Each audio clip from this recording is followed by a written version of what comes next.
जैसा कि नॉर्मली हम और आप जो है अल्हम्दुलिल्लाह रोज़ाना सहरी भी कर रहे हैं, रोज़ाना इफ्तारी भी कर रहे हैं। तो सहरी असल मानों में हम सिर्फ एक खाने को समझते हैं, इफ्तारी हम एक खाने को समझ लें, लेकिन ये सहरी में अल्लाह ने बरकत कितनी रखी है, उस इफ्तार में अल्लाह ने कितनी बरकतें रखी हैं। और अल्लाह के नबी अलैहिस्सलातु वस्सलाम ने इफ्तार को और सहरी को करने का कितनी ताकीद के साथ हुक्म दिया है। और इसको खाने से, यानी जो सहरी सुबह सुबह जो हम खा के आ रहे हैं, नॉर्मली हमारा और आपका अंदाज क्या होता है, अरे आँख खुल गए तो ठीक है, ना तो पानी पी के रह लेंगे यार, ठीक है। तो हम जो है सहरी से ज़्यादा नींद को इज्जत देते हैं, हालांकि ऐसा है या नहीं है। तो आप देखें अल्लाह के नबी अलैहिस्सलातु वस्सलाम ने इस सिलसिले में क्या फरमाया। अल्लाह के नबी अलैहिस्सलातु वस्सलाम, बुखारी और मुस्लिम की रिवायत है, अल्लाह के नबी अलैहिस्सलातु वस्सलाम इरशाद फरमाते हैं, सहरी खाओ, इस सहरी खाने में अल्लाह ताला ने बरकत रखा। क्या रखा अल्लाह ताला ने? बरकत रखा है। और दूसरे मकाम पर अल्लाह के नबी अलैहिस्सलातु वस्सलाम ने, मुस्लिम शरीफ ही की रिवायत है, अल्लाह के नबी अलैहिस्सलातु वस्सलाम फरमाते हैं, हमारे और अहले किताब के रोज़ों में फ़र्क सहरी का लुकमा है। अहले किताब यानी जो ईसाई हैं, यहूदी हैं, ये भी रोज़ा रखते थे। आपने सुना होगा ये हदीस पाक के जो मुहर्रमुल हराम का जो 10वां रोज़ा होता है, जिसको आशुरा का रोज़ा कहा जाता है। तो आशुरा का रोज़ा जितना मुसलमान धूमधाम से नहीं रखते, उतना यहूदी रखते हैं। क्यों? उनका ये मानना है कि आशुरा का दिन वो दिन है कि जिस दिन अल्लाह ताला ने फ़िरौन से पूरे बनी इसराइल को आज़ादी अता फरमाई। और अल्लाह ताला ने जो फ़िरौन को जो है दरिया नील में जो डुबा के हलाक किया था, और सारे इसराइलियों को अल्लाह ताला ने उसके जुल्म से आज़ादी अता फरमाई थी, तो उस शुक्र के सदक़े में वो लोग तब से लेकर के अब तक उस दिन के रोज़े को रखते आ रहे हैं। तो रोज़ा तो यहूदी भी रखा, रोज़ा तो ईसाई ने भी रखा, तो उनके और हमारे रोज़े में फ़र्क क्या है? जैसे दाढ़ी की अगर हम बात करें तो यहूदी भी दाढ़ी रखता है, और ईसाई भी दाढ़ी रखता है, मुसलमान भी दाढ़ी रखता है। मूछ यहूदी भी रखता है, ईसाई भी रखता है, मुसलमान भी रखता है, लेकिन फ़र्क क्या है? तो अल्लाह के नबी अलैहिस्सलातु वस्सलाम ने इरशाद फरमाया कि मुसलमान और यहूदी के दाढ़ी में फ़र्क ये है कि अल्लाह के नबी अलैहिस्सलातु वस्सलाम ने फरमाया, ऐ मुसलमानों, दाढ़ी को छोड़ो और मूँछों को छोटा करना शुरू करो। क्यों? क्योंकि जो यहूदी और ईसाई होती हैं, इनकी मूँछें बड़ी बड़ी होती है, यहाँ से लटक रही होती, खाने और पीने के समय जो मूँछ जो है अंदर जाती रहती है। आप देखिए पंजाबी भी दाढ़ी रखता है, लेकिन उनकी मूँछें क्या होती है? बड़ी होती है। तो हमारे और उनके में अंदर फ़र्क क्या है? मूँछ का फ़र्क है। हम मूँछें छोटी रखते हैं और वो मूँछें बड़ी रखते हैं।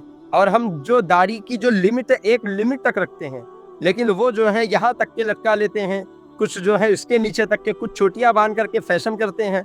तो अल्लाह के नबी अलैहिस्सलातु वस्सलाम ने फरमाया, अपने और गैरों के दरमियान फ़र्क रखो। इसी तरह रोज़ा उन्होंने भी रखा, रोज़ा हमने भी रखा, लेकिन उनके रोज़े में हमारे रोज़े में फ़र्क क्या है?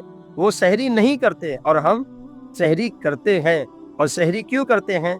क्योंकि अल्लाह ताला ने सहरी में बेशुमार बरकतें रखा है। अब देखें तबरानी की हदीस पाक है, जिसको हज़रत सलमान फ़ारसी रज़ियल्लाहु ताला अन्हु रिवायत किया। वो कहते हैं अल्लाह के नबी अलैहिस्सलातु वस्सलाम ने इरशाद फरमाया कि अल्लाह ताला ने 3 चीज़ों में बरकत रखी है। कितनी चीज़ों में? 3 चीज़ों में। अब वो 3 चीज़ें क्या हैं? सबसे पहला, जमात में अल्लाह ताला ने बरकत रखा है। हम और आप यहाँ पे शिरकत रखी हैं, तो अब ये क्या है? ये जमात है। सिंगल अगर होते तो आप कुरान पढ़ रहे होते, नमाज पढ़ रहे होते, रोज़ा कर रहे होते, जो भी है, जो भी आप अपना प्रोसेस कर रहे होते, लेकिन अब होता क्या? अगर आपकी इबादत कबूल हुई तो सवाब आपको मिल जाता, लेकिन आपकी इबादत कबूल नहीं होती तो फिर नहीं मिलता। लेकिन जमात का असर क्या पड़ता है? अगर किसी एक की भी अल्लाह ने सुन लिया ना, तो पूरी जमात को अल्लाह ताला उसके जो है उसके सुनने की बरकत से सबको रहमतों अनवार से जो है माला माल फरमा देता, सारे लोगों की दुआएं सुन लेता है। ठीक है, ये जमात की बरकत है। और अल्लाह ताला ने दूसरी चीज़ में क्या बरकत रखी है? वो है सरीद, एक खाने की चीज़ है, अल्लाह ताला ने उसके अंदर जो है बरकत रखा है। और तीसरी चीज़ अल्लाह के नबी अलैहिस्सलातु वस्सलाम ने क्या फरमाया? सहरी में अल्लाह ताला ने बरकत रखा है। अब देखिए जमात में नॉर्मली हम और आप नमाज, अगर मान लीजिए फजर की नमाज पढ़े, तो यही फजर की जो है आप घर पे भी पढ़ सकते हैं, यहाँ भी पढ़ सकते हैं, लेकिन दोनों में फ़र्क क्या है? यहाँ पे जमात से पढ़ेंगे, वहाँ पे गैर जमात से। तो अब जब घर में पढ़ेंगे तो बगैर जमात के, तो जमात छूटने का एक तो गुनाह मिलेगा। जमात से नमाज पढ़ना क्या है? वाजिब, और वाजिब को सुनना क्या? गुनाह। तो पहला गुनाह क्या होगा? जमात को छोड़ने का। और दूसरा क्या है?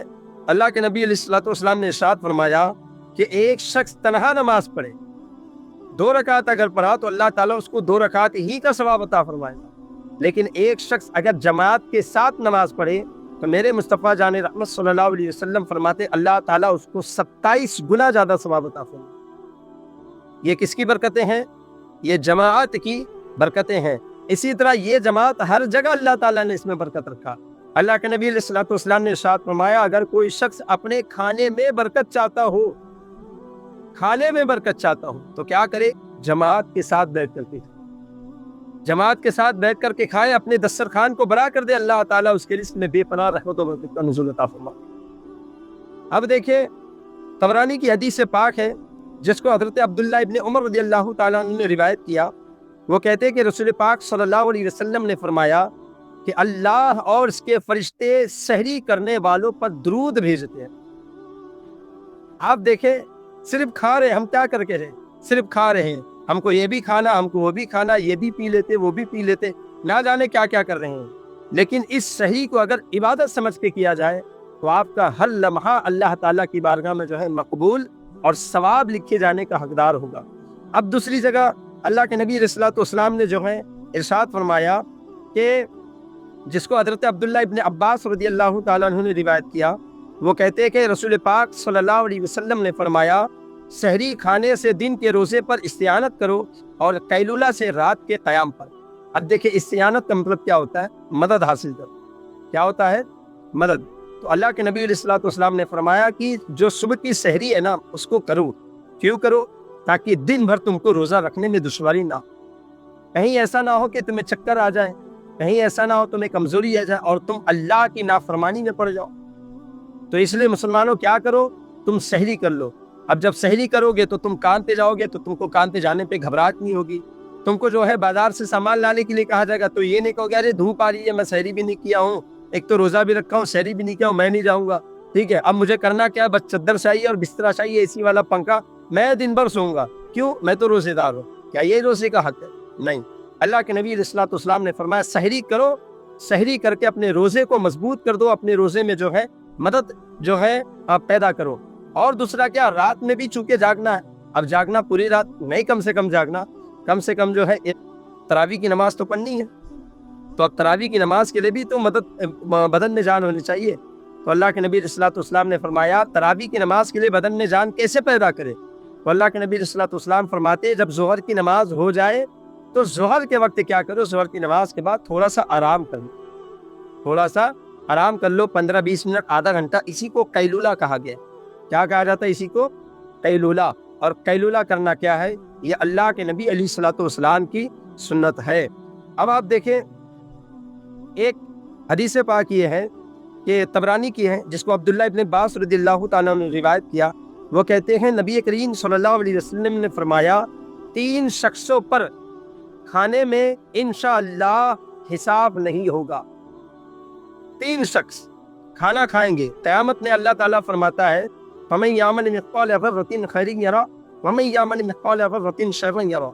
हर अल्लाह ताला फरमाता है अगर जिसने राई के दाने के बराबर बुराई किया होगा तो वो भी वो देखेगा, अगर राई के दाने के बराबर अच्छाई किया तो उसको वो भी दिखाया जाएगा। यानी अगर बुराई किया तो उसकी सज़ा और अच्छाई किया तो उसकी जज़ा, उसका इनाम मिलेगा।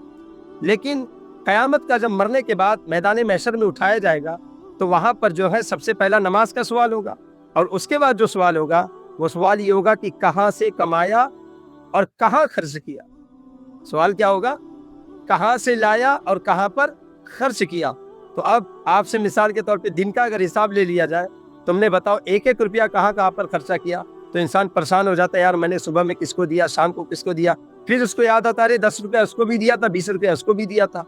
तो कितना मुश्किल वाली बात है। लेकिन जिंदगी का अल्लाह अगर हिसाब मांग ले तो फिर इंसान कहाँ से दे पाएगा। तो अल्लाह के नबी अलैहिस्सलाम इरशाद फरमाते हैं कि 3 शख्सों से अल्लाह ताला खाने का हिसाब नहीं लेगा। अब वो 3 शख्स कौन है? अब उसे गौर से समाअत करें। अल्लाह के नबी अलैहिस्सलाम ने इरशाद फरमाया سب سے پہلا وہ شخص جو روزے دار ہو اور سحری کرنے کے وقت جس نے جو بھی کھایا اللہ تبارک و تعالیٰ اس سحری کے کھانے کا حساب نہیں لے گا۔ پہلا کیا ہے؟ سحری کے کھانے کا اللہ تعالیٰ حساب نہیں لے گا، اور دوسرا سرحد پر گھوڑے باندھنے والے کا اللہ تعالیٰ حساب نہیں لے گا۔ سرحد پر گھوڑا باندھنے والا یعنی جیسے بارڈر جس کو کہتے ہیں نا بارڈر، تو بارڈر پر کیا ہوتا ہے؟ فوجی ہمیشہ اپنی جان کو جو ہے ہاتھ پہ لے کے ہتھیلی پہ رکھ کے گھومتا ہے، ٹھیک ہے؟ تو اللہ کے نبی علیہ الصلوۃ والسلام نے فرمایا جو شخص بارڈر پر ہوتا ہے، حالت اسلام میں ہوتا ہے، اور اپنے ملک اپنے وطن کی حفاظت کے لیے، مسلمانوں کی مال و جان عزت و آبرو کی حفاظت کے لیے سرحد پر بارڈر پر جا کر کے اپنی جان کی بازی لگاتا ہے، وہ جو کچھ بھی کھائے گا اللہ تبارک و تعالیٰ اس سے حساب نہیں لے گا۔ اور تیسرا شخص وہ ہے جس کو اللہ تعالیٰ نے روزہ رکھنے کی توفیق عطا فرمائی، یعنی نہ سحری کا جو ہے حساب ہونا، نہ افطاری کا حساب ہونا۔ تو آپ دیکھیں یہ کتنی باری برکت والی اور عظمت والی بات ہے۔ تو آپ کھا رہے ہیں دبا کے کھائیے، آپ پی رہے ہیں دبا کے پیجیے، اور یہ سوچ کر کے پیجیے، یہ سوچ کر کے کھائیے کہ یہ وہ کھانا ہے جس کا اللہ تعالیٰ کوئی حساب لینے والا نہیں، اور اللہ تعالیٰ اس پر اجر بھی عطا فرمانے والا ہے، اللہ تعالیٰ اس پر ثواب بھی عطا فرمانے والا ہے۔ اور یہ جو اس سے پہلے جو حدیث پاک بیان کیا کہ اللہ کے نبی علیہ الصلوۃ والسلام نے یہ جو فرمایا نا کہ سحری کے وقت جب بندہ اٹھتا ہے کھانا کھاتا ہے تو اللہ بھی اس پر رحمت نازل فرماتا ہے، اللہ کے فرشتے بھی اس پر درود نازل فرماتے ہیں۔ تو اب بتائیے کتنی بڑی بات ہو۔ تو آپ اب سے جب بھی سحری کریں تو یہ سوچ کر سحری کریں کہ یہ سحری صرف پیٹ بھرنے کا نام نہیں ہے، بلکہ اللہ اور اس کے رسول کو خوش کرنے کا نام ہے۔ تو انشاءاللہ آپ کو تمام عبادات پر ایک نہیں بلکہ 70 اللہ تبارک و تعالیٰ نے کیا عطا فرمائے گا۔ اللہ تعالیٰ کی بارگاہ میں دعا ہے اللہ تبارک و تعالیٰ ہمیں کہنے سننے سے زیادہ عمل کرنے کی توفیق عطا فرمائے۔